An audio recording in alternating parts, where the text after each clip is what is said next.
Hello friends, जय हिंद। स्वागत आपका आपके अपने चलो होम ट्यूशन पे। दोस्तों, अगर आप 10वीं पास हैं और सरकारी नौकरी की तलाश कर रहे हैं तो दोस्तों रेलवे ने आपको 2026 की शुरुआत में बहुत अच्छा मौका दिया है। जी हाँ दोस्तों, रेलवे ग्रुप डी के 22,000 पदों पे वैकेंसियां आने वाली हैं, जिसके ऑनलाइन फॉर्म दोस्तों 21 जनवरी से स्टार्ट होने वाले थे, लेकिन थोड़ा सा बदलाव हुआ और अब ये फॉर्म दोस्तों आपके 31 जनवरी से शुरू होंगे और 2 मार्च तक आप इन फॉर्मों को भर पाएंगे।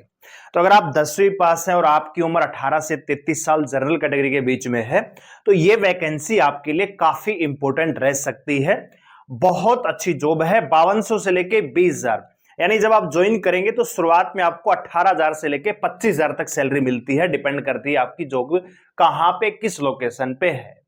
तो अगर आप इंटरेस्टेड हैं इस जॉब के प्रति तो ये वीडियो आप ध्यान से पूरा देखिए, क्योंकि पूरी डिटेल इसमें देने वाले हैं। क्या क्या आपका होने वाला है, सिलेक्शन प्रोसेस क्या रहेगा, एज लिमिट क्या होगी, क्या केवल 10वीं पास यहाँ पे फॉर्म अप्लाई कर पाएगा या ITI डिप्लोमा होना जरूरी है, सारे डाउट आपके क्लियर हो जाएंगे।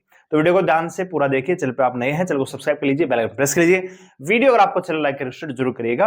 और दोस्तों, हमने टेलीग्राम चैनल बनाया हुआ है जिसपे आपको लेटेस्ट अपडेट, नोटिफिकेशन, एग्जाम से रिलेटेड कोई रिजल्ट वगैरह आता है या कोई इंपोर्टेंट नोटिस आता है, आपको वहां पे मिलता रहता है।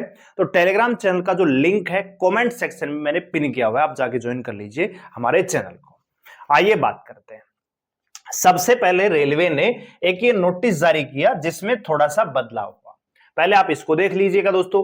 यहां पे सेंट्रलाइज एम्प्लॉय नोटिस 9/2025 है, लेवल 1 की यहां पे ग्रुप डी की पोस्ट की यहां पे बात हो रही है। यहां पे आप देख सकते हैं दोस्तों, इनिशियल पे शुरुआती जो आपकी सैलरी रहेगी 18,000 रुपए रहेगी। ठीक है, ये बेसिक सैलरी है दोस्तों, यानी 18,000 तो आपको मिनिमम मिलेंगे ही मिलेंगे। इसके अलावा बहुत सारे भत्ते होते हैं, अलाउंस होते हैं, तो कुल मिला के जब ये सैलरी बनती है दोस्तों तो ये 23,000 से लेके 25,000 तक जाती है शुरुआत में, जब आप ज्वाइन करेंगे उस समय की मैं बात कर रहा हूं। उम्र यहां पे 18 से 33 साल है। 1/1/2026 को कैटेगरी वाइज क्या होनी चाहिए वो भी मैं आपको बताऊंगा। पोस्ट जो है फिलहाल दोस्तों 22,000 यहां पे पद आने वाले हैं, जो कि अच्छी खासी है। ना से तो अच्छा है कि कुछ तो, क्योंकि रेलवे 5 साल में भर्ती करवाता था, अब ये बैक टू बैक वैकेंसियां आ रही है, बहुत बड़ी बात है। पहले दोस्तों ये फोरम जो है स्टार्ट होने थे 21 जनवरी से, लेकिन अब ये भरे जाएंगे दोस्तों 31 जनवरी से आपके ऑनलाइन फॉर्म स्टार्ट होंगे और 2 मार्च तक आप ये फॉर्म भर पाएंगे। ठीक है, यानी लगभग 1 महीना आपको पूरा मिलने वाला है इन फॉर्मों को अप्लाई करने के लिए दोस्तों। ठीक है, तो ये इंपॉर्टेंट डेट से याद रखिएगा, 31 जनवरी से आपके फॉर्म स्टार्ट होंगे, 2 मार्च तक आप अप्लाई कर पाएंगे। आइए दोस्तों कुछ अन्य बातें जानते हैं। तो वैकेंसियां दोस्तों शुरुआत में 22,000 है, लेकिन बढ़ने की पूरी संभावना रहती है, क्योंकि रेलवे में बहुत सारी वैकेंसियां खाली हैं। ऑनलाइन फॉर्म 31 जनवरी से 2 मार्च तक आप भर सकते हैं। क्वालिफिकेशन की बात करें, मेन तो यहां पे क्वालिफिकेशन का कंफ्यूजन है। अगर आप केवल 10वीं पास हैं तो भी आप फॉर्म अप्लाई कर पाएंगे, और आपके पास 10वीं के साथ ITI डिप्लोमा है तो आप डेफिनेटली कर ही पाएंगे। बहुत सारी ऐसी पोस्ट है जिसमें टेक्निकल डिप्लोमा की आवश्यकता होती है, तो जिनके पास ITI डिप्लोमा है वो उन पोस्टों को प्रेफरेंस में रख सकता है, और जिनके पास केवल 10वीं क्वालिफिकेशन है वो भी यहां पे अप्लाई कर पाएगा, कोई इश्यू नहीं है। क्योंकि बहुत सारी पोस्ट नॉन टेक्निकल भी हैं जिसमें 10वीं पास आपका चल जाएगा। एज लिमिट की बात करें तो जर्नल और ईडब्ल्यूएस में दोस्तों 1 जनवरी 2026, जिस महीने आपका फॉर्म आया है उस महीने की पहली डेट को आपकी एज काउंट हो रही है। 1 जनवरी 2026 को 18 से 33 साल जर्नल ईडब्ल्यूएस, ओबीसी से बिलोंग करते हैं तो 3 साल की छूट मिलेगी, 18 से 36 साल हो जाएगा। SC ST से आप बिलोंग करते हैं तो 18 से 38 साल आपकी उम्र होनी चाहिए।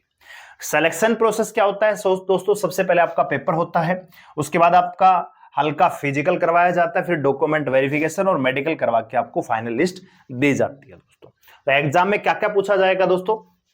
तो एग्जाम में अगर यहां पे मैं बात करूं सब्जेक्ट की, तो सब्जेक्ट यहां पे दोस्तों 4 पूछे जाते हैं, उनसे क्वेश्चन कितने आएंगे और मार्क्स कितने होंगे ये आपके सामने है। यहां पे दोस्तों आप देखेंगे जनरल साइंस जो 10th लेवल की साइंस है वो पूछी जाती है, 25 क्वेश्चन आएंगे, 25 नंबर ही रहेंगे, यानी एक क्वेश्चन 1 नंबर। मैथ ये भी दोस्तों 10वीं लेवल का आएगा, इसमें 25 question 25 number. Reasoning 30 question 30 number. और जीके जीएस दोस्तों 20 question 20 number, total 100 question 100 number का पेपर होगा। 90 मिनट आपको पेपर को सोल्व करने के लिए मिलेंगे और 1/3 यहां पे दोस्तों नेगेटिव मार्किंग भी होती है। ठीक है, तो ये आपका रहने वाला है एग्जाम पैटर्न। और एक चीज आप समझ लीजिए, फाइनल जो सिलेक्शन होगा वो आपके एग्जाम के स्कोर के आधार पे ही होगा। पहले आप एग्जाम में बैठेंगे, फिर फिजिकल में मल्टीपल बच्चे बुलाए जाएंगे, फिर फिजिकल जो बच्चे पास करेंगे उनसे फिर मेरिट लिस्ट बनाई जाएगी, जो कि रिटन एग्जाम के बेस पर ही होगी। तो रिटन एग्जाम में आपको अच्छा खासा स्कोर करना पड़ेगा अगर आपको फाइनल सिलेक्शन में जाना है, क्योंकि रेलवे ग्रुप डी में करोड़ों की संख्या में, आप ये समझे लाखों यानी करोड़ तक पहुंच जाती है फॉर्मों की संख्या, क्योंकि बेरोजगारी अपने उच्चतम स्तर पर है, जॉब है नहीं, और सरकारी नौकरी के बराबर कोई और पोस्ट है नहीं। दोस्तों आप 10वीं पास हैं, केवल 10वीं पास हैं, आप किसी भी प्राइवेट सेक्टर में जाके देखिए, कितनी भी बड़ी से बड़ी कंपनी, बड़ी से बड़े हब में जाके देखिए, आपकी शुरुआती सैलरी दोस्तों 10,000 रुपए से ज्यादा नहीं होगी, चाहे आपको कितना ही ज्ञान हो, क्योंकि क्वालिफिकेशन केवल आपकी 10वीं पास है। और वही आपके, और वो प्राइवेट जॉब दोस्तों आपकी लिमिटेड होगी, कभी भी आपको लात मार के भगा दिया जाएगा। लेकिन यहां पे आप देखेंगे शुरुआती सैलरी 23,000 से लेके 25,000 है, गवर्नमेंट जॉब है, आपको 58 साल से पहले कोई रिटायर नहीं कर सकता, और वो भी केवल 10वीं पास। ठीक है, तो अपनी जो क्षमता है उसको बढ़ाइए, विवेक को थोड़ा सा उच्चतम स्तर पे लेके जाइए और तैयारी शुरू कर दीजिए।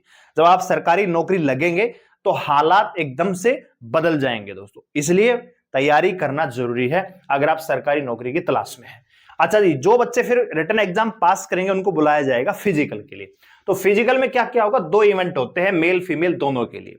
सबसे पहले आपकी रनिंग होती है, आपको 1 किलोमीटर दौड़ना है 4.25 मिनट में।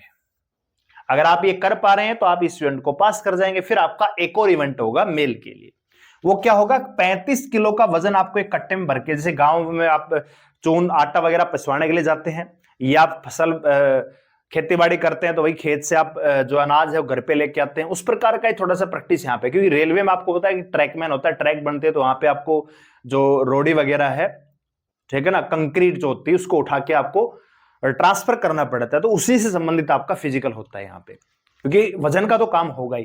तो इसमें आपका होगा कि 35 किलो का वजन होगा, जिसको आपको 100 मीटर तक लेके जाना है, मात्र 100 मीटर तक। लेकिन इसमें कंडीशन है कि आपको ना तो रखना है ना रुकना है, आप ना तो रुक सकते हैं ना ही उस वजन को आप नीचे रख सकते हैं। अगर आपने ऐसा किया तो आप फिर डिस्क्वालीफाई हो जाएंगे। फीमेल की बात करें तो 1 किलोमीटर दौड़ना है 5 मिनट 40 सेकंड में।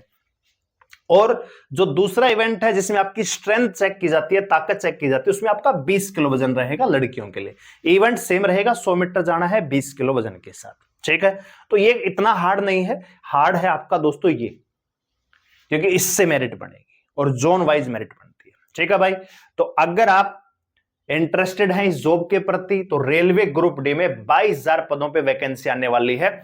31 जनवरी से फॉर्म आपके स्टार्ट होने वाले हैं। ठीक है, जैसे ही डिटेल नोटिफिकेशन आएगा हम आपको जरूर बताएंगे। फिलहाल हमने आपको सारी बातें बता दी हैं। अगर आप इंटरेस्टेड इस जॉब के प्रति, सरकारी नौकरी की तलाश कर रहे हैं और ऐसी नौकरी जिसमें फिजिकल बहुत ज्यादा हार्ड नहीं है, कोई हाइट नहीं चाहिए, कोई चेस्ट नहीं चाहिए, ठीक है, सरकारी नौकरी, तो आप इसकी तैयारी कर सकते हैं। बेरोजगार बैठे रहने से अच्छा है तैयारी करते रहिए। वीडियो लाइक करें, शेयर करें, चलो सब्सक्राइब साथ जुड़े रहने के लिए धन्यवाद। जय हिंद।